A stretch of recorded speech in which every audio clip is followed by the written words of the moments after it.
All right, ladies and gentlemen, it is 12:02, so we're going to go ahead and get going. Thank you all for being with us today. My name is Deanna Goodwin, and I'm the educational specialist here at Spark. Just to give you a brief overview of our agenda for today, we're going to go over some quick opening and house rules, and I'm going to give you a little information about Spark. Then we are going to have Brian with Spark Capital presenting about the Middle Income Workforce Housing Fund. And then lastly, we're going to have some time at the end to answer any questions. Spark is a nonprofit that specializes in holistic community development. Our mission at Spark is to help profoundly transform disinvested neighborhoods into prosperous and thriving communities. And one of the ways that we are really able to do that is through our educational programming. We have our monthly deep dives and our quarterly build sessions. These are on a singular real estate development topic, and we bring in local industry leaders to present. We also have our Developer Academy, which is an intensive training and networking opportunity for emerging developers. Developer Academy, it is an application-based program. So if that's something that you're interested in, please make sure that you check out our website for more information. We do have some exciting upcoming events. On March 12th, we are going to have a deep dive over ADUs. We will be having someone from the city of Omaha and AARP coming to present. We also have a deep dive on April 9th over smoke-free housing and lead safety. Once again, we have someone from the city coming as well as UNMC. And then we'd love for you to save the date for June 4th and 5th. We have our development symposium coming up in partnership with the Omaha Land Bank and Front Porch. We will have more information about ticket sales, but please make sure that you save the date for that symposium. You don't want to miss it. Some house rules for you all today. This is a recorded session. You will get the link to the session afterward, so you can go back and watch. A survey will be sent out within the week for your feedback. Please, please, please make sure you fill out that survey for us. That is how we let our funders know that this programming works. So it's super important that you guys get that back to us. We will email links to the recording of materials. During the presentation, if you could please mute yourselves. If you have any questions, you can use that hand raise tool, or you can put your questions in the chat box. At the end of the session, I will be going through and reading those questions out loud, so we will make sure to get those answers. The chat questions, we usually answer those first. Our session objectives for today, we want to learn the goals of the Middle Income Workforce Housing Fund, so you can better understand eligible Middle Income Workforce Housing Fund activities, to better understand Middle Income Workforce Housing Fund loan requirements, and we're going to view some Middle Income Workforce Housing loan examples. And with that, we have our session speaker for today, Spark's very own Brian Doyle, who is our lending manager. So at this time, Brian, I'm going to stop sharing my screen, and I will let you see yours. And I will attempt to share my screen. Everything look good? Yep, looks perfect. Perfect. Okay, everyone. As Deanna said, my name is Brian Doyle. I'm the lending manager here at Spark. Just real quickly, if you hear some snoring in the background, that is my dog who refuses to leave my side. You can see her sleeping back there, so don't be alarmed. Second, a big thank you to Deanna. Deanna does a ton of work behind the scenes to make these deep dives happen. I personally have learned a tremendous amount from the ones that I've been able to attend so far, and I hope today is informative for you all. So today we're talking about the Middle Income Workforce Housing Fund. So Spark Capital lends money to improve disinvested neighborhoods. No. So how we help. So we provide assistance with structuring, community-based partnerships, and layering financing. We also provide one-on-one technical assistance for mission-aligned developers who are early in their careers. We also provide real estate development and financing training for nonprofit and public sector partners. And we provide a suite of unique developer-friendly financing, including pre-development, acquisition, construction, and bridge loans. What do we finance? Our typical loans are under $1 million. We typically finance them for 24 to 36 months. And all of our loans are located in qualified census tracts in North and South Omaha. We'll talk about that a little bit more later. In terms of financing, we offer four primary loan areas: a pre-development loan that covers planning, design, engineering, environmental. These are the things that happen before your development gets going. Typically, these are a line of credit with either a revolving or a non-revolving feature. We also finance acquisition of property. We typically do that in a single advance or a line of credit. That advance or line of credit is done at closing to purchase the property. The third and probably the most common financing that we provide is for construction. We provide construction for new construction and rehabilitation. This is typically a non-revolving line of credit or a single advance. And then the final form of finance that we offer is a bridge loan. A simple example of this would be, let's say you have an award for affordable housing trust funds, but you don't get those funds until after you actually do the work. In order to get your contractors to show up and to perform, you need to be able to pay them. We will bridge that gap between funding and getting the contractors paid. Let's talk about what Middle Income Workforce Housing Fund is. The Middle Income Workforce Housing Fund is based upon Nebraska legislation that is designed to increase for sale housing options in distressed communities in Omaha and Lincoln. This is a creation of the legislature. It is similar in a lot of ways to the Rural Workforce Housing Initiative, but does have some unique differences that apply to urban areas. In Omaha, 8 nonprofits have been awarded to date. Spark Capital has been awarded $6 million in funds to finance projects for emerging developers to ensure their financial viability.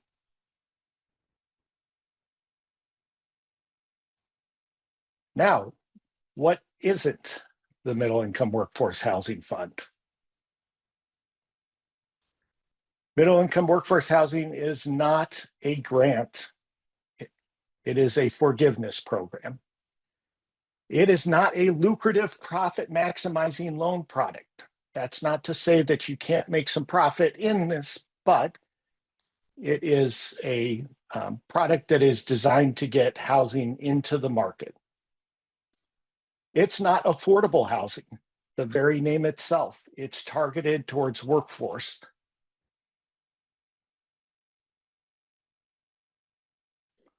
It is not missing middle housing. And uniquely, it is not a traditional loan.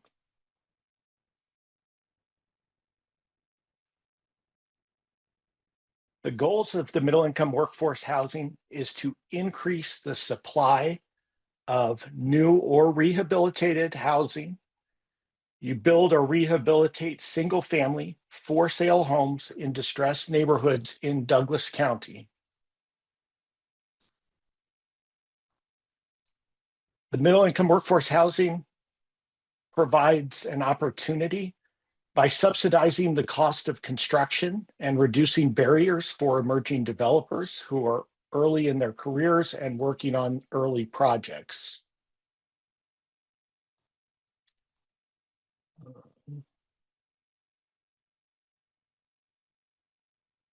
Where can we build? So the image here is in pink are the qualified census tracts located within the city of Omaha. You must be in a qualified census tract to qualify for our middle income workforce housing fund. HUD is the one that defines what counts as a qualified census tract. Those census tracts are areas where at least 50% of households have an income that is less than 60% of the area median income.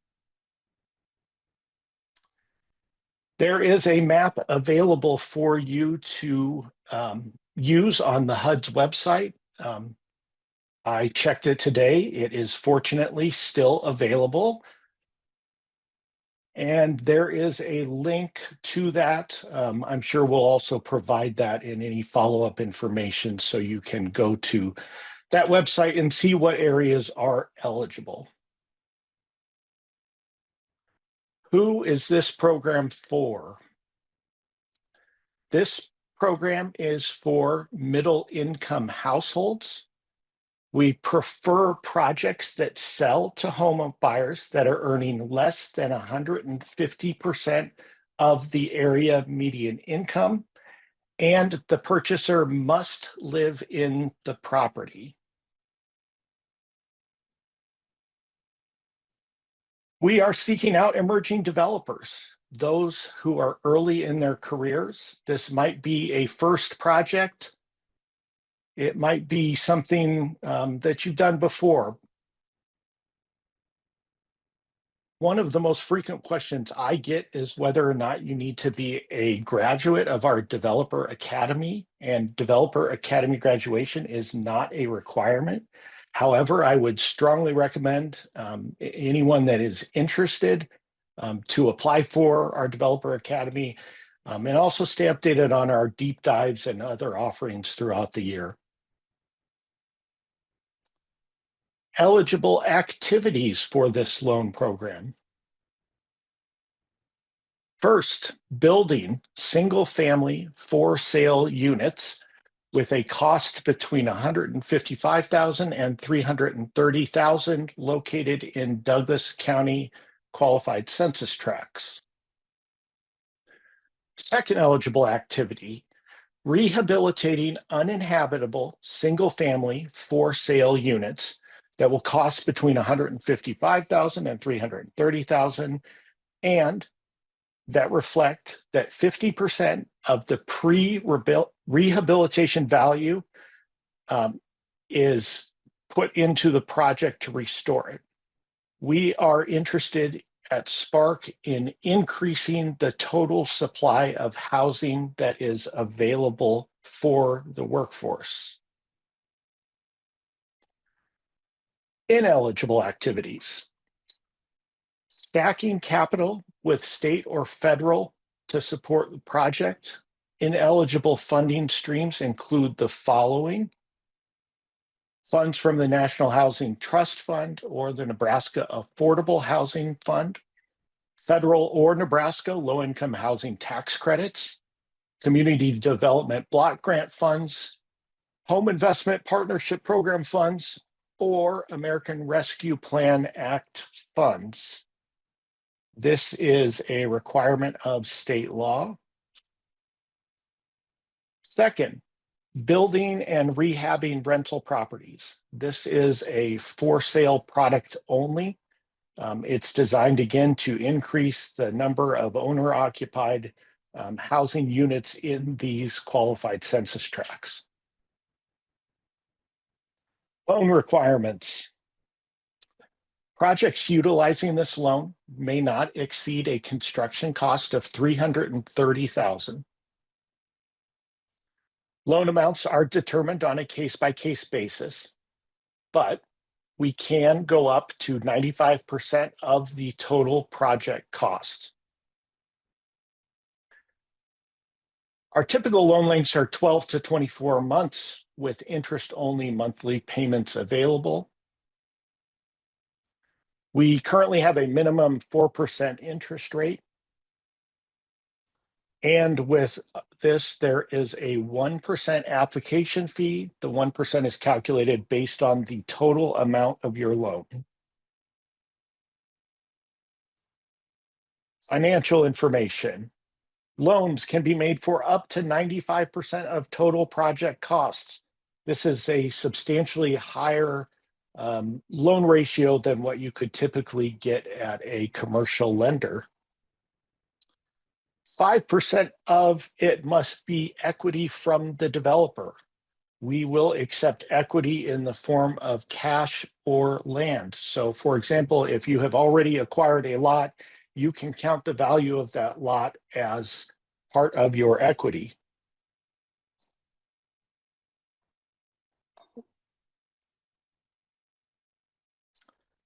Developer fees cannot exceed 10%. Note this is tricky to calculate. It also depends a lot on the project costs. But in general, 10% is the maximum developer fee that you can charge. We'll go through a financial example at the end here where you can kind of see how that works. If the developer is also a general contractor, then your total fees between the developer and the general contractor cannot exceed 15% of the project. Finally, the part that people are most excited about, loan forgiveness. Loan forgiveness can be made for up to 50% of the loan or up to $100,000, whichever is less, provided that the project meets all of the program requirements. This is a partially forgivable loan product. The forgivable loan component covers the difference between the cost to build and the sales price, what we call the appraisal gap. Loan forgiveness is calculated at the time of sale as total project costs minus the sale price equals the amount of loan forgiveness. So here we'll go through a couple quick examples. Example number one. In this case, we're building a 3-bedroom, 2-bath unit. The total all-in project cost is $330,000. This includes all expenses, land, construction, interest, loan fee, developer fee, permits, realtors, closing costs, etc. In this example, the developer fee was 10%. So 10% of the 300,000 gets us to our 330. The maximum amount that we would loan on a project like this would be $313,500, which is 95% of the total project costs. Owner equity required of 5%. In this project, that would be $16,500. The maximum amount of loan forgiveness, again, is $100,000 or 1/2 of the loan, whichever amount is lower. So let's say our house here that we built for $330,000 sells for $245,000. That price must be approved by our Spark Capital board. The actual forgiveness amount here, $330,000 minus the $245,000 means $85,000 of this loan would be forgiven. At the sale of the home, the loan repayment amount is $228,500. So our total loan of $313,500 minus the forgiveness gives us our loan repayment amount. Second example, total project costs. This is a full gut rehab, 3-bedroom, 2-bath unit, $220,000. This includes all expenses, land, construction, interest, 1% loan fee, developer fee, permits, realtors, closing costs, et cetera, et cetera. In this case, the developer fee was 10%. 10% of 200,000 gives us our 20,000. This is included in our total project cost. The maximum amount that we would loan under this program would be 209,000 or 95% of 220,000. In this case, owner equity required of 5% would be 11,000. And again, maximum loan forgiveness is 100,000 or 1/2 of the loan, whichever amount is lower. Let's assume the house sells for $175,000, a price that has been approved by our board. The actual forgiveness on this is the total project cost, or 220,000, minus the sale price, 175,000, which gives us a forgiveness amount of 45,000.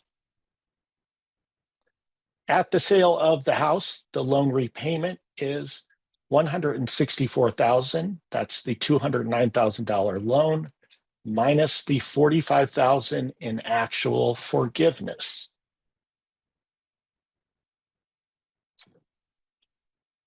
Finally, I'm happy to take as many questions as you all have. I'll let Deanna jump in. I'm going to stop sharing my screen. Thanks, Brian. At this time, if you guys have any questions, you can drop them in the chat box, or if you just want to unmute yourself, he can take questions that way as well. Hey, Deanna, it's Donnell. Hello, Donnell. How are you? Good. Donnell. How you guys doing? Okay. Good. Looking at your example too. Mm-hmm. So what if I sold it for 120,000? So first off, the price would have to be approved by our board of directors. And I don't have the presentation now up on screen, but I believe the original was, what was it, 175,000? So Yep, you with would. forgiveness of 65,000. So I'm trying to look, can you maximize forgiveness in that scenario? Yes. So we are looking for properties to sell on the market at a price that reflects where the market is at. Okay. If a price needed to be lowered and our board approved it, they also could increase the amount of forgiveness. But we try to go into these up front with a kind of realistic target about where we think price is. Obviously, we all know the real estate market fluctuates, and we have to be adaptable to that too. This program does allow us to adjust the amount of forgiveness based upon that sale price. So basically, once the appraisal is done, you have to have a hard discussion if the sale price is significantly lower than the appraisal value. Correct. And then, because my follow-up to that would be, say I gave an incentive, so I built it, rehab, sold it for 175, but I gave a 25,000 buyer incentive. How would that? Sure. Would that be Yeah. taken as a total project cost? Yeah, so that's a question that we actually asked the Department of Economic Development recently. So down payment assistance is an eligible cost. I would tell you that I think that that's a very smart thing to include in your budget up front, is to include down payment assistance. We're finding that can be an incentive that definitely helps buyers. So in terms of total project costs, down payment assistance is something that I would encourage people to include as a project cost up front in your budget. So Deanna, I hope you got that recorded, and hopefully everyone on this call heard what I just asked. It's Yes, recorded and you will all understand get that the question. recording. Hopefully everyone understood the question I just asked. Maximize forgiveness. Use your resources wisely to help buyers to your projects. Yep. Very good. Thank you. Next question. Someone says, how long does the approval typically take from the board? Oh, that is a challenging question. So typically, once we have a complete loan application, that means that all of your financial documents are there, your tax returns, your corporate documents, any company tax returns that you have, biographies, project budgets, all those things. Once you get all of those together, I would say reasonably between 30 and 90 days. Um, one of the things that I find is that people frequently don't submit everything that is requested in the application. So I always encourage people to read that application very closely. Our application is available on our website. The application does include a checklist that lists out a number of those items. Once we receive a completed application, then we're going to take a look at it and really scrutinize what we see there. Once we have kind of gotten all of our questions answered, then that application goes on to an independent underwriter who reviews that application. It's having an independent set of eyes give our board a risk assessment on what they see in the application. So I will work with the borrowers up to that point and we'll get them to that. But then we ask the underwriter to take an independent look at it. And that's so our board really has a fully informed view of the risks involved with the project. Hey, Brian, I was more so speaking to the once it's on the market and we get an offer and we're trying to sell it and get that approval for the forgiveness. How long does that typically take? Because I know most times when we're working, we're kind of on a time crunch when we're working with conventional buyers and whatnot. Yeah. So typically we go into these with kind of a target price that the board has set. If we need to go back and ask the board for a price reduction, I would tell you that, generally needs a week or so in order for us to get that to them. Okay. And then you said you guys generally have a price already. Do we get that price ahead of time? Like that it must at least sell for or something like that? Yeah. So in your initial budget and your loan application, you estimate what based on experience, based on comps, based on appraisals, based on what realtors tell you, you'll estimate up front what you think the sale price will be. And that's typically pre-approved at that level by the board. And then if we need to adjust further, that's something that the board has to take action on. Okay, got it. Thank you. The next question for you, Brian, do personal credit scores matter? Great question. We do not pull your personal credit scores in order to look at this. However, we do ask for a personal financial statement. We're going to ask for your personal tax returns. Our loans, we do ask for-profit developers to provide a personal guarantee. So while we don't pull credit reports, we are looking at a lot of similar things. My understanding, every time you pull a credit report, it can affect someone's credit score. So we're looking to work with community members to bring new housing stock online. Very good. Luis had a question. I think you briefly touched on it. He did. Okay, I wasn't sure if he answered it to your satisfaction or. No, it was good. I was just I think it was clarifying Jay's question as well. It was just, but it was good. It was answered. I do have another question though. So in my case, I'm licensed GC. Would the estimate for cost, for example, the construction cost, do I essentially have to do it at cost? So at my internal cost and then factor in a 15% developer fee in that case, or how would that work? Because that price can fluctuate quite a bit depending, and it'll be a lot higher for someone who's hiring a GC externally versus doing it ourselves. Sure.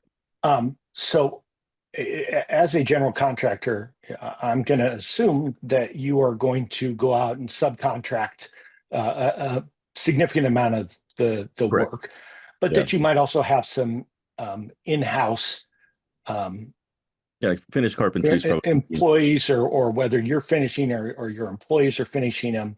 I would expect for you to provide a cost estimate up front.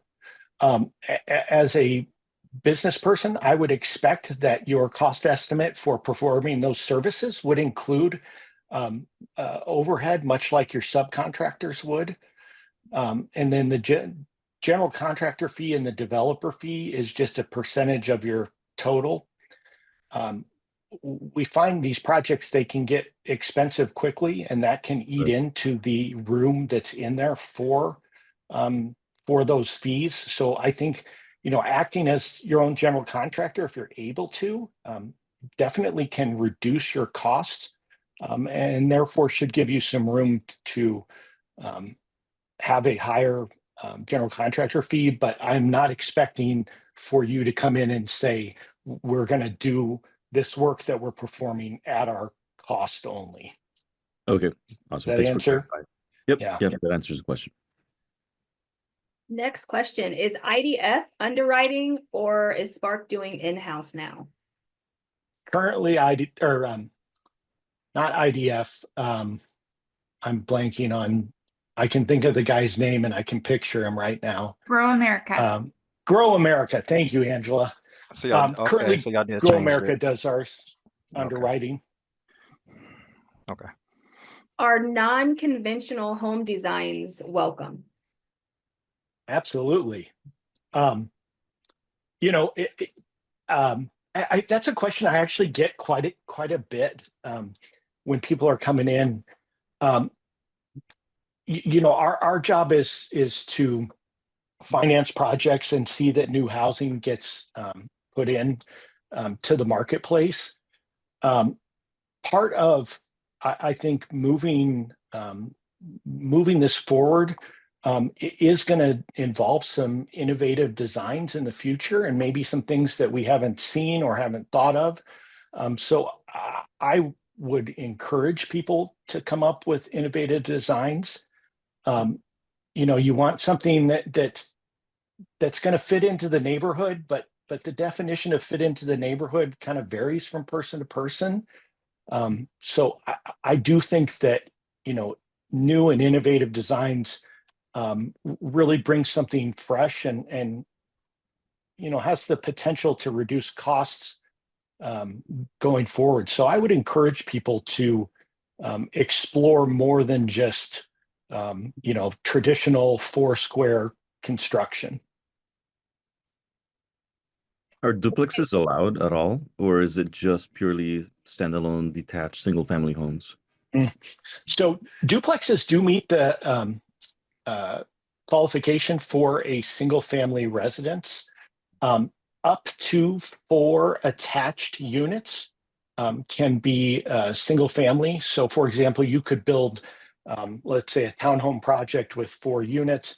As long as each of those individual units are sold off to eligible buyers, they would be eligible for this.